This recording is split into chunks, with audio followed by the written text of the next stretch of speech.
முருகா வெற்றிவேல் முருகா வேலுண்டு வினையில்லை மயிலுண்டு பயமில்லை. என் அன்பு தங்கமே, உனக்கு ஒரு முக்கியமான செய்தியைத்தான் உன் அப்பா நான் கொண்டு வந்துள்ளேன். இதை முழுமையாகவும் பொறுமையாகவும் சற்று கவனமாகவும் கேள் தங்கமே. நீ எந்த உறவை விரும்புகின்றாயோ, எந்த உறவு உன்னை விரும்புகின்றதோ அந்த உறவு உன்னுடன் வாழ்ந்தாக வேண்டும் என்று துடித்து கொண்டிருக்கின்றது. நீங்கள் இருவரும் பிரிந்து விடுவீர்களா என்ற பயம் உன்னுடைய உறவுக்கு மனதில் ஏற்பட்டுவிட்டது. அந்த பயத்தினால் உன்னுடன் கூடிய விரைவில் சேர்ந்து வாழ வேண்டும், உன்னை திருமணம் செய்ய வேண்டும் என்று துடித்து கொண்டிருக்கின்றது. நீங்கள் இருவரும் ஒருவருக்கொருவர் அதீதமாக அன்பு வைத்து நேசிக்கின்றீர்கள்.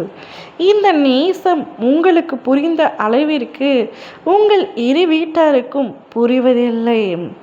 உங்கள் இரு வீட்டாருடைய எதிர்ப்புகளில் நீங்கள் இருவரும் இன்னும் ஒன்று சேராமல் காத்து கொண்டிருக்கின்றீர்கள்.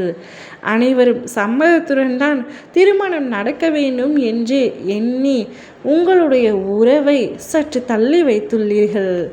நீங்கள் இருவரும் சேர வேண்டும் என்று நினைத்தால் எப்பொழுதோ சேர்ந்திருக்கலாம். ஆனால் அனைவரின் சம்மதத்துடன் மட்டுமே திருமணம் நடக்க வேண்டும் என்று காத்து கொண்டிருக்கும் உங்களுடைய உன்னதமான உறவின் அர்த்தம் உங்களுடைய வீட்டாருக்கு தெரிவதில்லை. இத்தனை நாட்களாக பொறுமையாக இருந்த உன்னுடைய துணை இப்பொழுது உன்னோடு வாழ்ந்தாக வேண்டும் என்று துடித்து கொண்டிருக்கின்றார். ஏனென்றால் அவருக்கு மனதில் சிறு சஞ்சலம் ஏற்பட்டுள்ளது. அந்த சஞ்சலத்தால் நீ அவரை விட்டு பிரிந்து விடுவாயோ என்று நினைத்து பயந்து கொண்டிருக்கின்றார்.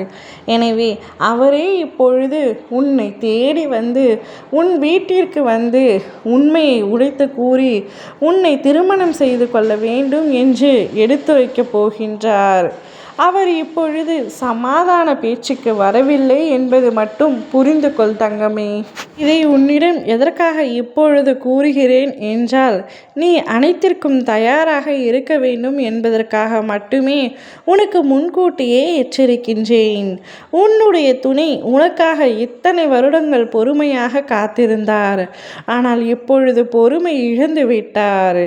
யார் சம்மதித்தாலும் சம்மதிக்காவிட்டாலும் உன்னை நான் திருமணம் செய்து கொண்டே ஆக வேண்டும் என்று வந்து உன்னிடம் சண்டை போட போகின்றார். உன் வீட்டாரிடம் எடுத்து கூற போகின்றார். பின்பு நீ எடுக்க போகும் முடிவில்தான் உங்கள் இருவருடைய வாழ்க்கையும் அடங்கியுள்ளது. உன் துணை இப்பொழுது மிக தெளிவாக புத்திசாலித்தனமாக யோசித்துத்தான் இப்படி ஒரு முடிவை எடுத்திருக்கின்றார். ஆனால் உன் மனதிற்குள் ஒரு முடிவு இருக்கும். அந்த முடிவை நீ அவருக்கு சொல்லிவிடு தங்கமே. அவர் நிச்சயமாக உன்னை தேடி வந்து உன் வீட்டு வாசலில் நிற்கப் போகின்றார். அப்பொழுது நீயும் உன் மனதில் என்ன நினைக்கின்றாய் என்பதை கூறிவிடு. ஓ முருகா வெற்றிவேல் முருகா.